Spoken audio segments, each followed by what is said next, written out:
guys, welcome back to a brand new video. Today we will be giving you our thoughts and opinions on the new TV show Cruel Summer on Freeform, starring Olivia Holt and Chiara Aurelia playing the two main characters, Kate and Jeanette. Told over 3 summers in the 1990s, a girl goes missing and another mysteriously takes over her life.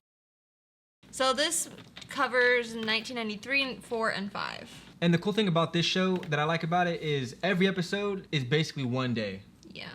And except for episode 9. Yeah, but it's basically one day for the most part of 93, 94, 95, the same day, just a year difference. Yeah, and what they do to make you differentiate each year is they have a different filter. Yeah. Except for me, 93 and 94 kind of look the same. The only thing that I could tell, like to differentiate the two. They're older, they look different.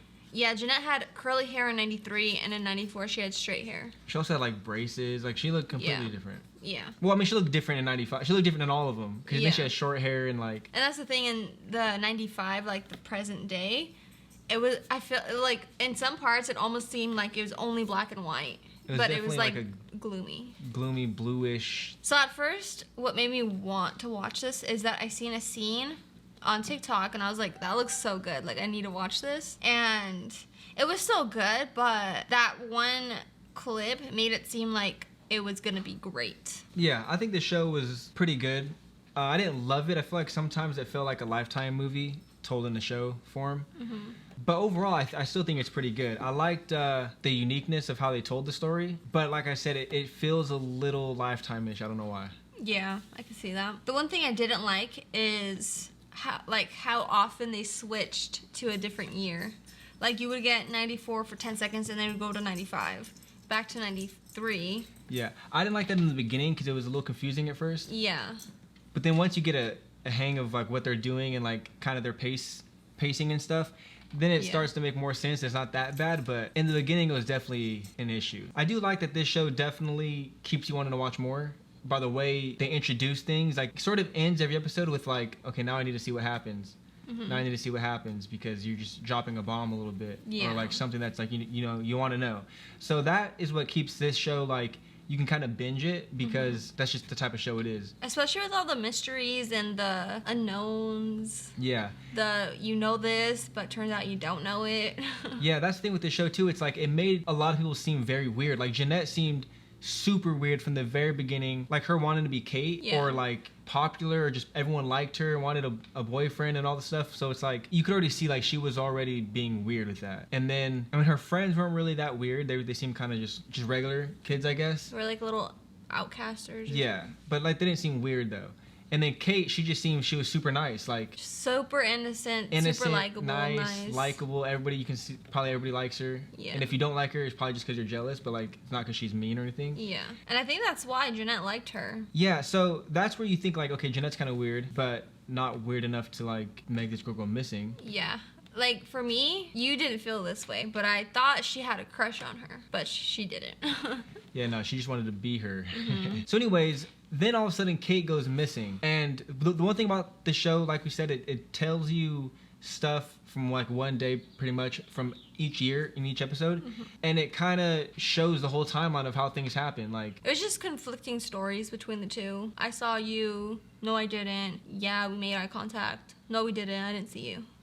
Yeah. So did you think it was going to be the principal? So that's the thing. There's a assistant principal in this show as well. He shows up, he's new to town, and then he gets close to Kate's family, and they kind of grow closer and closer because her family's always inviting him everywhere. There's just a few moments throughout the show that shows he's a little weird, but not weird at all, like at the same time. Yeah, he's definitely weird. I don't know if it's weird because... like it's a little downplayed. But it's weird for his position. If he was just a neighbor or whatever, it wouldn't be as weird, but you're the principal or the whatever, assistant principal, you shouldn't be hanging out with your students. Even if you were invited from the mom or this from that, like it just seemed weird. Mm-hmm. A teacher, a principal, anybody at a school like with a kid outside of the school, seems weird. And obviously no matter what it's weird because she was underage regardless, but they made it seem like he was a straight creep and like especially with the whole hair tie. Well, yeah, that, but also just like he really kidnapped her. And then find out he didn't kidnap her at all. Like she literally went there. She went there and stayed. And again, you can say, oh well, he was grooming her the whole time. And so I see that side of the story, but she had feelings for him. Well, she did, and he did too, eventually. But he kept saying like, we can't do this. But that was kind of grooming her. Yeah. I guess, to be comfortable enough to go to him for everything if something's not going right or whatever it is, because he was always there to save her to a degree. Like the therapist was saying. But for some reason, the show, though, when I watch it, it didn't make me feel like he was really grooming her like that after I found out that she was kind of a big play into it. And I know a lot of people are going to say, well, she's a kid still. Yeah. There's no blame for her because, like, she's literally a kid. Or not a kid, but, you know, she's, like, not an adult fully. So once she went to his house and they were there, and then he was kind of like, you got to go, or this or that, because whatever. And then she didn't. And then, like, now she's missing. Now you can't go. Which I don't we're get. Be together now. Because she could have still went. Nobody knew she was there. Well, that's the thing. She didn't have to say where she was. Like, it's a whole web of lies that's going to be created, and I can see his point of view of like, this cannot get out, like it literally cannot. But yeah, obviously he's in the wrong for sure. He was grooming her even just to be 18, because once they were like, okay, we're gonna be together type thing, well, now we can't make it public until we're 18 or until you're 18 and stuff. So that was weird. The one thing I didn't understand is how they were saying there was like crossfire, or however they put it. A shootout. A shootout. Like, how is there a shootout with only one gun and only one bullet being fired? That's where I was confused too. A shootout, and I thought they meant like the cops shooting with the guy. Yeah. But it was at nighttime, one gunshot, and I don't think she was saved at night. She was saved during the day, so she was there overnight. Yeah, because she didn't call the cops until the next day. Yeah, so that's why even that doesn't make sense. When it comes to this show, though, but the ending and stuff, like, I knew there had to been something else, because I was like, there's no way that this show is going to end with it being like everybody's innocent to a degree. And it was just all like a mistake. Yeah. Everybody made a mistake. I'm like, there's no way. But then it kept ending. Like it was nobody's fault. Yeah, it was like nobody's fault. Like, so that's when I'm like, okay, so he committed a crime, but he's already dead now. Then you got Kate, and it's like, okay, she seems innocent. She just made an innocent mistake. Thought it was Jeanette, when anybody would have thought it was Jeanette if you've seen her come in the house. Then it's like, of course it's going to be her. But then you find out, wait, that wasn't her. She went that way. It was her other friend, Mallory, which ended up being Kate's friend after. And then you kind of find out she didn't say anything only because she wanted to protect Kate, because she would know that would be conflicting stories. So then you're like, okay, so Mallory's not a bad person. Kate's not really a bad person. Neither is Jeanette. It's like, okay, who, like, what? This doesn't make any sense. Even though Kate killed the guy. That's what we find out. It's Kate ends up killing the guy, which... Now at that point you have every right to kill him, even if you were willingly to go into his house and this and all that, and you wanted to be with them, whatever. But like things got weird. You didn't want to be there anymore. Yeah. You told him you wanted to leave multiple times. He didn't listen. And you're still underage at the end of the day. Yeah. So, but then I'm like, there's still no way. But then we just see like things. The music starts playing. Scenes go by, and I'm like, wait, there's no way this is literally ending like this. But then another scene kept coming. Another scene kept coming. And then come to find out, the very last scene, Jeanette still has this is in like 94. She has the key to his house the entire time. Goes in multiple times, like breaking and entering with the key. And then while she's in the house, she thought nobody was there. And this was when Kate was in the basement. Yeah. She hears Kate yelling. And she hears her say, this is Kate Wallace. If anybody's there, if anybody can hear me, this is Kate Wallace. And then when she hears that, she goes for the knob, and before she touches it, here's the knob, she stops. Yeah.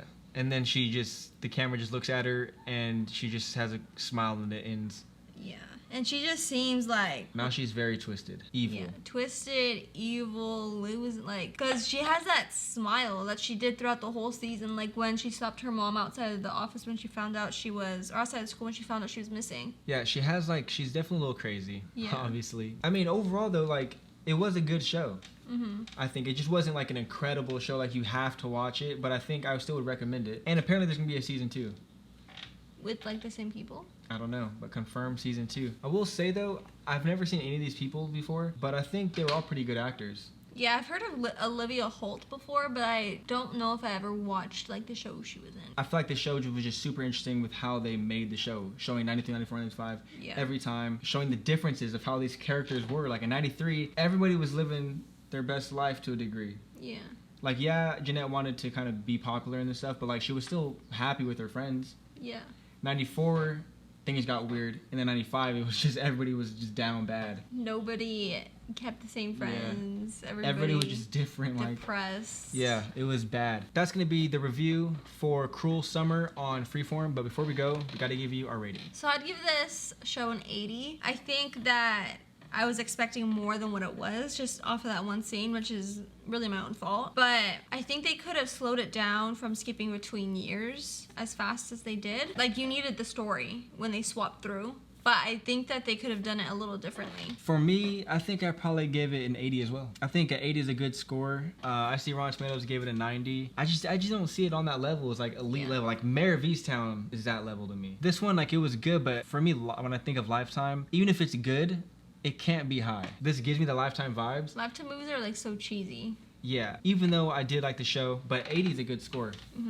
So yeah, I definitely recommend it. So anyways though, that's going to be the review for Cruel Summer on Freeform. If you enjoyed the video, definitely leave a like. We appreciate that. Subscribe if you haven't already. And comment down below your thoughts on the show if you have seen it.